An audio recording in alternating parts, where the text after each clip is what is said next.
Hey, Don. Westy. Sergeant Major Don Mahune, Alan McWhorter. How you doing? That Shepherd's mom and papa was trained in Vietnam to discover bodies buried as long as 2 years. Interesting piece of American history, mister. But what does that have to do with me? Just stay the hell out of our way. Car.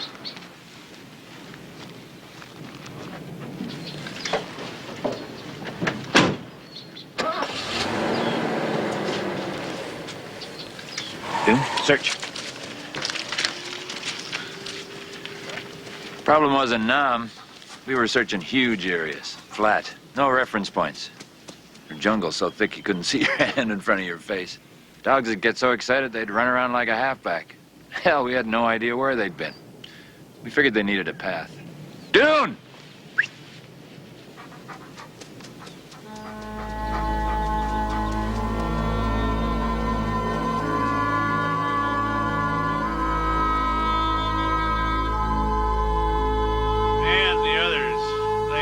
Why you were turning this into a personal crusade.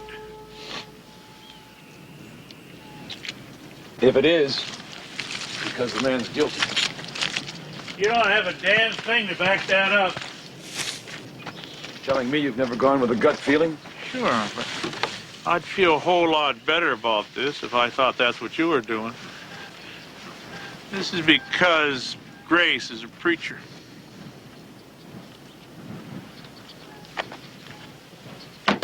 Thought personal files were confidential.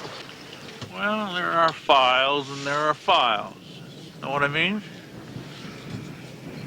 Over the years, I've run into a handful of guys that have gone to the seminary and never been ordained. Every one of them had the same attitude about the clergy. Sympathy and hostility, mixed together like air and gas. And the one spark that set it all off was running into a preacher they thought had gone bad. Man becomes a preacher to save the world. Problem is, for some of them, motivation isn't so much faith as it is ego.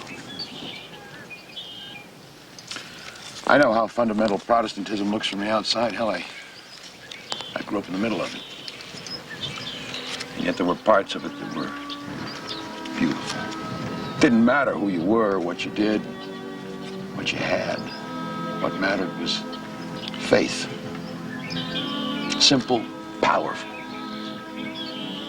I saw lives changed by it. Then as I grew up, I made a decision to give my life to some great purpose, the ministry. Then I found out there was a catch. To share your faith with others, you had to have it.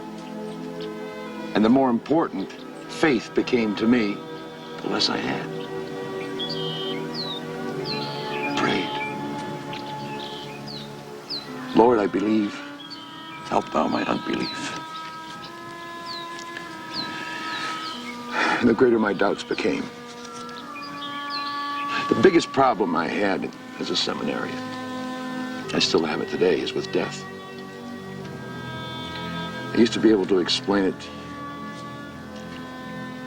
as part of God's will. Then there came a time when that explanation had no meaning. Death has meaning. We deal with it every day. You don't die because God calls you home. You die because some drunken bastard stabs you in the heart.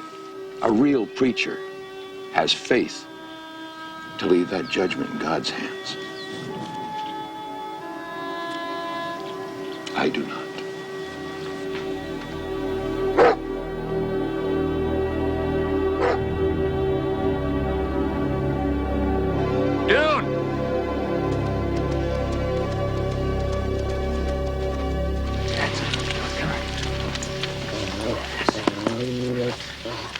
Well, I'm sorry we couldn't do more for you. You tell the general I said thanks.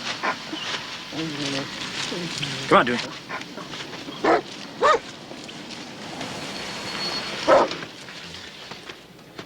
Now, you be off my property by tonight, or I'm going to a lawyer to get a restraining order against you and to sue you for harassment.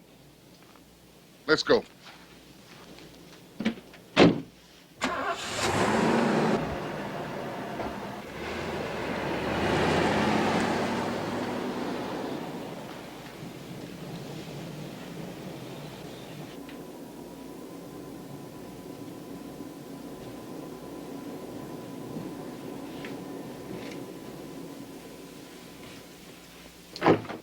Wes? Yeah. Don't you guys know the conspiracy's a crime? Just don't get ahead of us, okay? We're not here to gang up on you. We know you've got Alan and Ed working this case.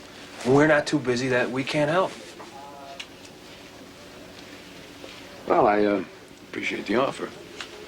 But I've got everything under control.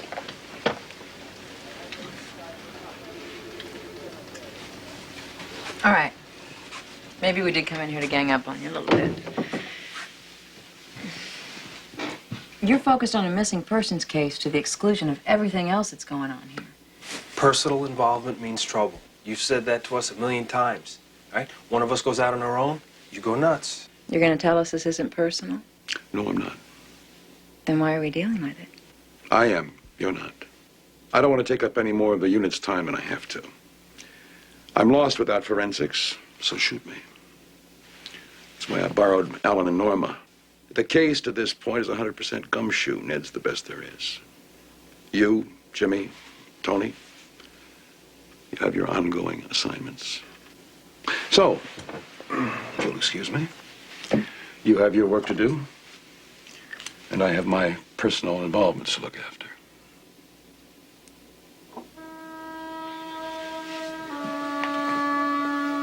Practice what you preach, Wes.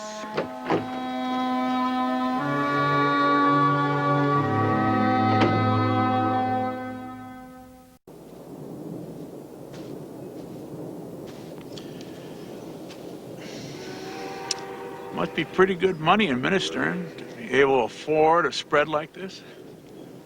You know, we probably got a better chance of nailing him on tax evasion. I'm going to find those bodies. Don't think you are, Wes. Don't think they're here to be found. He cut up the bodies. Grace or somebody, whoever, in his organization, killed Wanda and Lena in the mission basement, bagged them and brought them up here for disposal. You're way off, Wes. Put the bodies in the tub. Then he used the axe to chop them up. Then he wanted to burn them. So he used gasoline, but that wasn't hot enough, so he used kerosene. You're starting to do that stuff again, aren't you? Empathing is not stuff. You sure eyed Tony about it. That's because Tony has a lot to learn about controlling it, not letting it control him. Maybe we've all got a lot to learn. Oh, let it go. It's not a needle in a haystack. It's just a haystack.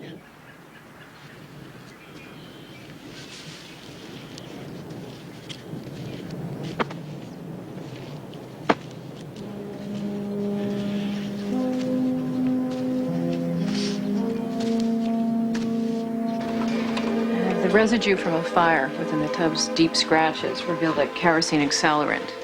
The kerosene burns at 800 degrees Fahrenheit. To reduce a body to ash requires a temperature of 1600 degrees. We also found human tissue on the axe blade. Matches the skin we found on the floor of the mission. Doesn't matter, Alan. Without a body, we've got nothing.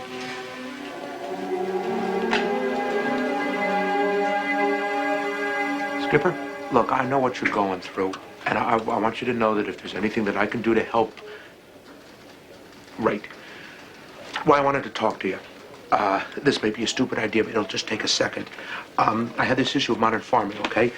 And it's a, you see right here, it's a method of pulling up core samples of the earth, you know, to test for chemical levels, high and low levels of enzymes, pollutants, whatever. So what if we were to take samples from this guy Grace's property, you know, and check for enzyme levels, you know, that the dead bodies might give off?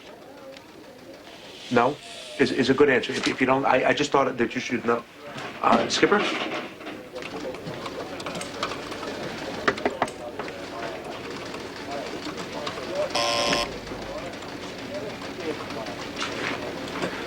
Alan, I want to check for enzyme levels in the soil. I want to know how far apart the sample should be. What? A dead body will emit enzymes, right? Yeah. Decomposing flesh throws off high concentrations of enzyme. But Wes, we have other... So if I were to pull out a plug of soil from the earth, and there was some dead tissue nearby, theoretically, that soil would bear out a measurable enzyme level. Right, Wes, but think it's 45 acres. Jimmy, make sure that warrant for Bishop Grace's property is still valid. Wes, we go back onto his property. I'm not gonna make a lot of friends. I'll suffer the consequences. I need you with me. Norman, you set up shop here. We'll be sending back soil samples.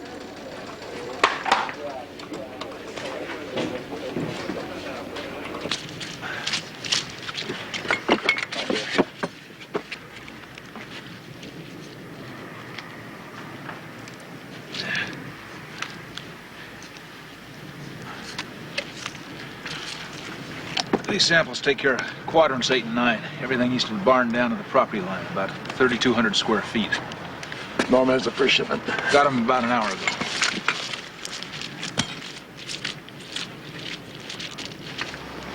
Same place? Make it quick. Copter's waiting. Got it.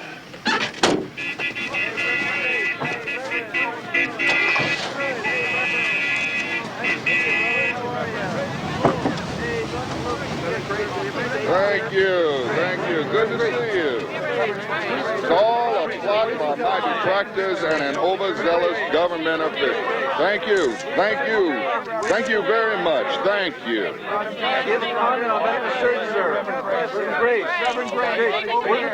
Where the police are gonna find? Where they looking? I'll have a statement as soon as these gentlemen leave, but perhaps the government official has something he wants to say. Mr. Grayson. Justice has no comments.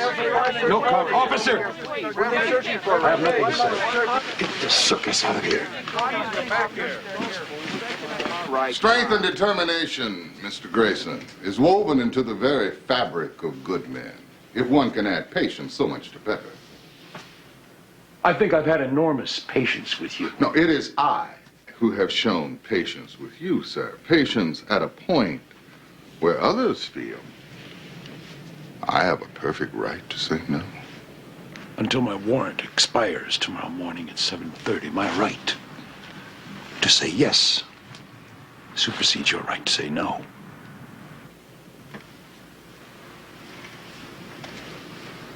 I know you, Mr. Grayson. I've known you and men like you my whole life. There's a truth within you, isn't there? Beats at your heart, won't let go, won't let you sleep. Beats so loud it rings in your ears, eats at you, gnaws at your very soul and will not be denied. Oh, I've known men like you my entire life. We call you crazy.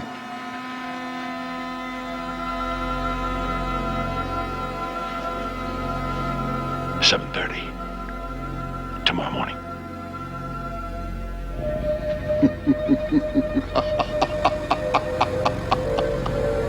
What's it going to take to prove my innocence? Patience. Apparently.